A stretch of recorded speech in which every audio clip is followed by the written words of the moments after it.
शंकर और पार्वती। बच्चे पूछते मम्मी ये कौन है, तो कही ईश्वर जी। ये कौन है? गोरा जी। ये कौन है? गणा। और ये गोर, तो गण गोर रहे। शंकर जी ने इतना सुंदर रूप कब लिया? जब शिव महापुराण के यजमान बने, कथा सुनने के लिए जब चले तब।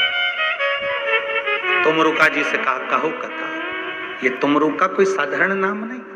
फिर निवेदन करूंगा, जिस नारी का गर्भ ना ठेरता हो, 12-12 साल हो गए हो, 18 साल हो गए हो, 15 साल हो गए, 10 साल हो गए, अगर संतान नहीं है, बच्चे नहीं है, तो निवेदन करूंगा सफेद आंकड़े की जड़, सफेद आंकड़े की जड़ लेकर आपका एमसी परेड का जब 7वां दिन हो जाए, रजस्वला धर्म का जब 7वां दिन हो जाए, तो सफेद आंकड़े की जड़ को शंकर के शिवलिंग के ऊपर से 21 बार तुमरुका जी का नाम लेकर घुमाइए और उस सफेद आंकड़े की जड़ को लाल धागे में कमर पर बांध लो 7वें दिन ही।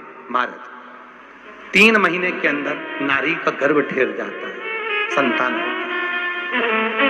तुमरुका जी का नाम सहज नहीं है, बहुत ज्यादा बीमारी है। हम तो यहां तक कहते हैं अगर बहुत ज्यादा बीमारी है, कोरोना जैसी महामारी में भी अगर कोई वेंटिलेटर पर भी पड़ा हुआ है, बहुत रोगी है, एक हाथ में दूध लो, एक हाथ में जल लो, 5 बेलपत्र दोनों में डाल लो और उस व्यक्ति का नाम लेकर, भले उसको ऑक्सीजन लग रही है, उसका नाम लेकर, गोत्र बोलकर, तुमरुका जी का नाम लेकर श्री शिवाय नमस्तुभ्यम बोलकर शंकर पर चढ़ा दीजिए। सुबह, दोपहर, शाम, प्रदोष काल में 3 बार दिन भर में चढ़ाओ। 3 दिन के अंदर उसको अंतर आना चालू हो जाएगा। 3 दिन। महामारी में भी, बीमारी में भी उसको रोग मुक्ति प्राप्त होगी, रोग से छुटकारा होगा। तुमरुका जी का नाम, शिव का स्मरण, भगवत भजन का एक लक्ष्य तत्व है। महाराज तुमरुका जी का नाम कोई सहज नहीं। शंकर के सबसे बड़े उपासक अगर कोई गिने जाते हैं तो श्री तुमरुका जी गिने जाते हैं। शिव के लिए हाज।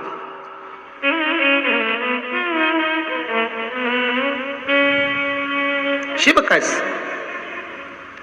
बहुत बीमारियों में भी शंकर का तुमरुका नाम का स्मरण। हाँ, एक बार तुमरुका श्री हनुमान जी का मिलन भी हुआ है, उसका भी व्याख्यान वर्णन कल की कथा में अपन करेंगे, उसका भी वर्णन करेंगे। श्री हनुमान जी महाराज और तुमरुका जी का मिलन, वो भी अपन स्मरण करेंगे, वो भी अपन देखेंगे। कोई सहजता नहीं है महाराज। और ध्यान रखिए, अगर कोई अदालत में केस चल रहा है, बहुत बड़ी समस्या में आप पड़ गए, बहुत बड़ा टेंशन बिल्कुल आकर खड़ा हो गया है, तो चंदन, एक लाल चंदन बाजार में मिलता है, पूजन वालों के यहाँ पूछना, लाल चंदन आता है। वो लाल चंदन को घिस कर उसमें थोड़ा सा तिल्ली का तेल डालकर महाराज हाथ में चंदन को लेकर शिवलिंग पर लगाएं और बड़ के पेड़ के नीचे, बड़ के जड़ में जाकर पटकेश्वर महादेव का नाम लेकर उस चंदन को लगाएं।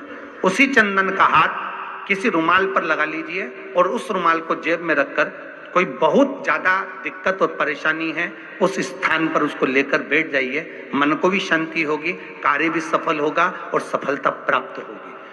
बस तुमरुका जी का नाम का उसमें स्मरण करना है, कोई सहज नाम नहीं है। फिर निवेदन करूंगा, नारी अगर बच्चे को जन्म देती है और बच्चा 4 महीना 6 महीने तक गर्भ में रहता है, उसके बाद अबॉर्शन हो जाता है, तो एक नारियल पर, श्रीफल पर स्त्री के हाइट की मोली, मोली मतलब नाड़ा जो हाथ में बांधते हैं, लच्छा, उसको नाप लीजिए और तुमरुका जी का नाम लेकर उस नारियल पर लपेट कर अपना नाम और गोत्र बोलकर शंकर जी के शिवलिंग के पास में, जो जलाधारी होती है चारों तरफ शिवलिंग के पास में, वहां रख दीजिए।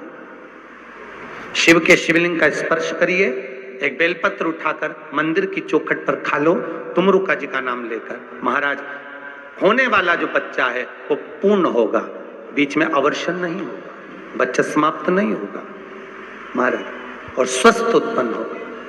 ये तुमरुका जी का नाम जीवन में सुख की अनुभूति कराने वाला, आनंद की अनुभूति कराने, सहज नहीं है।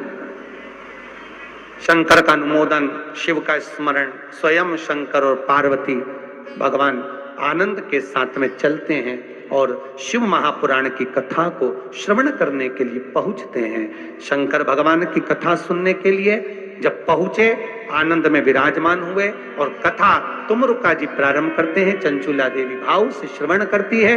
अखंड सौभाग्य को पाने के लिए माता चंचुला देवी इस पावन कथा को सुनना चाहती, पावन चरित्र को सुनना चाहती। चंचुला देवी महाराज